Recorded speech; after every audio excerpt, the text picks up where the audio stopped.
Assalamualaikum warahmatullahi wabarakatuh. Sebelumnya perkenalan, nama saya Abdurrahman Al-Ghafiqi dengan NPM 211502065. Sebelumnya yang terhormat Bapak Klik Hendro Basuki, Pak Agung Cahyo Nugroho, Mas Daud Haniman, dan Ibu Dini Agung Sari.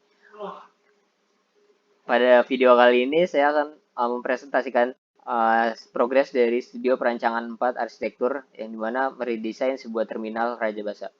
Yang pertama di sini ada location, yang terminal Raja Basa berlokasi di Jalan Zeta Pagar Alam, Kecamatan Raja Basa, Kota Bandar Lampung, dan kurang lebih memiliki lahan seluas 4,2 hektar dan memiliki batas site sendiri yang di utara terdapat Kelurahan Raja Basa, di selatan terdapat Jalan ZA Pagar Alam, di barat terdapat Kelurahan Raja Basa, dan di timur terdapat Universitas Lampung.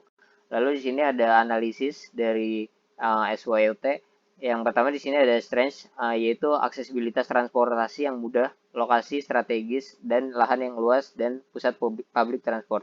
Lalu di samping itu memiliki kelemahan juga, yaitu pencemaran polusi lingkungan, kurang maintenance fasilitas, lingkungan sekitar yang kumuh sehingga mengurangi pengguna yang berada di terminal itu sendiri. Lalu terdapat opportunity dari sebuah terminal itu yang dimana bisa meningkatkan kualitas ekonomi dari sekitar terminal itu sendiri, lalu akses mudah ke sekitar kota dan menjadi penghubung antar daerah.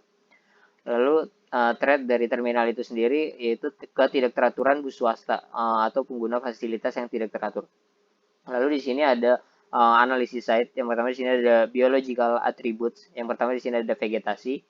Vegetasi pada terminal ini terbilang cukup baik, namun di beberapa area terdapat area yang kurang vegetasi sehingga terasa cukup gersang pada area tersebut sehingga perlu meredesain dan membuka ruang terbuka hijau yang dapat dimanfaatkan. Lalu selanjutnya di sini ada physical attribute. Dari analisis yang didapat, terdapat sirkulasi kendaraan dan sirkulasi pedestrian yang terbilang masih cukup bercampur dan tidak teratur sehingga keefisiensi dari sirkulasi itu sendiri tidak maksimal. Di sini terdapat arah mata angin dan pola matahari yang berada di timur dan barat. Sirkulasi pedestrian dan kendaraan di sini bisa ditandakan dengan garis titik-titik biru yaitu sirkulasi pedestrian dan garis putus-putus merah yaitu sirkulasi kendaraan.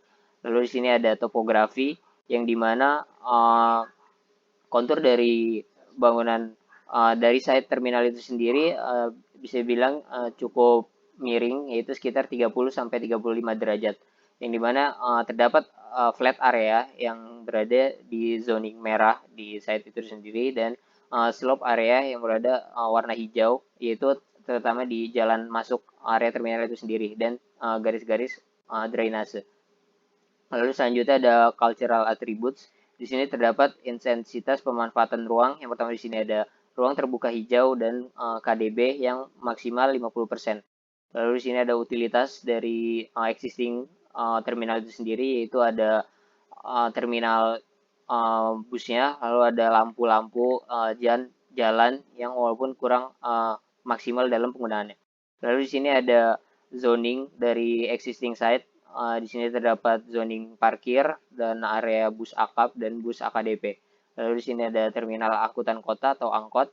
Lalu di sini ada lahan parkir dan sempadan dari terminal itu sendiri berdasarkan sumber dari peraturan daerah yaitu minimal 5 meter dari lahannya. Lalu di sini ada point of interest dari terminal itu sendiri yaitu bangunan utama terminal itu sendiri. Terus ada view dari luar bangunan. Lalu selanjutnya di sini ada program ruang. Saya memisahkan program ruang. Di sini ada program ruang lantai 1 dan lantai 2. Dan ini ada tabelnya dengan ada nama ruang, kartu ruang, aktivitas, furnitur, pengguna, standar ruang, dan kapasitas atau luas ruang dalam meter kubik. Lalu di sini ada matriks hubungan ruang dengan keterangan yang berhubungan, ruangan yang sebaiknya ada hubungan, dan ruangan yang tidak berhubungan. Lalu selanjutnya di sini ada konsep desain dari terminal bus itu sendiri. Di sini terdapat pengertian dari terminal bus, fungsi dan user dan pola aktivitas. Di user sendiri di sini terdapat pengelola, penumpang, pengusaha dan pengendara. Lalu pada pola aktivitasnya di sini terdapat kegiatan dalam bangunan dan kegiatan luar bangunan. Lalu selanjutnya di sini ada konsep rancangan tapak. Dari konsep rancangan tapak ini, saya mengambil tagline yaitu Connecting You to the City with Efficiency and Easier Accessibility. Jadi dengan mengedepankan efisiensi sirkulasi dalam terminal itu sendiri dan kemudahan akses untuk terutama pejalan kaki. Di sini bisa lihat gambar kasar dari gubahan terminalnya. Di sini ada garis biru, garis panah biru. Ini untuk sirkulasi bus rapid transit dan ada yang warna hijau toska di sini untuk sirkulasi kendaraan umum dan jalan lainnya. Lalu di sini saya misalkan di drop off areanya sehingga tidak mengganggu sirkulasi existing yang ada. Di sini ada area drop off area, lalu bisa nyambung melalui skywalk yang menuju ke terminal utama itu sendiri, yaitu terminal A.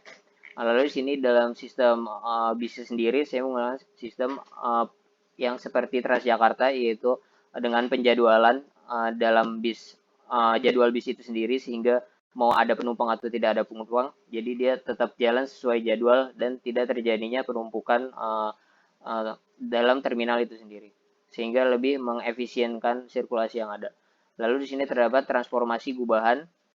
Di sini dari kotak lalu dibagi menjadi 4, yaitu seperti siluet bus yang sedang terparkir, yang memiliki filosofi dari persegi panjang sendiri itu memberikan kesesuaian, kedamaian, soliditas, keamanan, dan kesetaraan. Lalu dari 4 bangunan ini sendiri, 4 gubahan ini dirotate 60 derajat untuk memaksimalkan pola dari cahaya matahari itu sendiri, sehingga bangunan bisa menyerap cahaya matahari semaksimal mungkin dan bisa menghemat energi dari cahaya matahari. Lalu di sini ada bagian zoning untuk pola untuk memaksimalkan view yang ada dari dalam bangunan keluar bangunan menuju area terbuka hijau yang ada di belakang. Lalu di sini ada zoning dari gubahan bangunan terminal itu sendiri. Lalu di sini ada site-nya yang kurang lebih bangunan yang kurang lebih berukuran 80 kali 25 meter. Di sini terdapat zoning drop off area, food court, dan departure area. Lalu masuk ke lantai 2-nya, di sini ada dibagi 5 zoning dan terdapat skywalk itu sendiri. Lalu selanjutnya di sini ada konsep desain bangunan. Di sini dengan tagline Make Your Life Easier with Us, Flexibility, Dynamic, and Expressive. Jadi di sini mengkonsepkan bangunan yang mengedepankan fleksibilitas, yaitu diaplikasikan pada fungsi dan penataan ruang, waktu, dan tempat. Sehingga fungsi dan waktu, sistem open plan digunakan untuk mendukung fleksibilitas, waktu, dan fungsi bangunan, sehingga tidak terjadinya kesalahan penggunaan fungsi ruang itu sendiri atau penyalahgunaan fungsi ruang itu sendiri. Lalu di sini ada ekspresif. Di sini saya menggunakan langgam arsitektur postmodern yang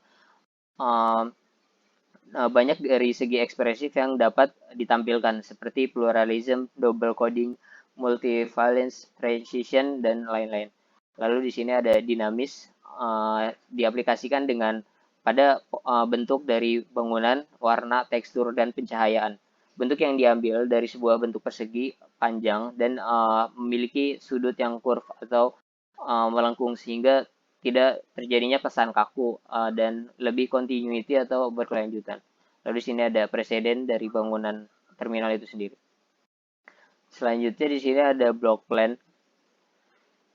Ada block plan dan zoning redesign yang sudah dibuat.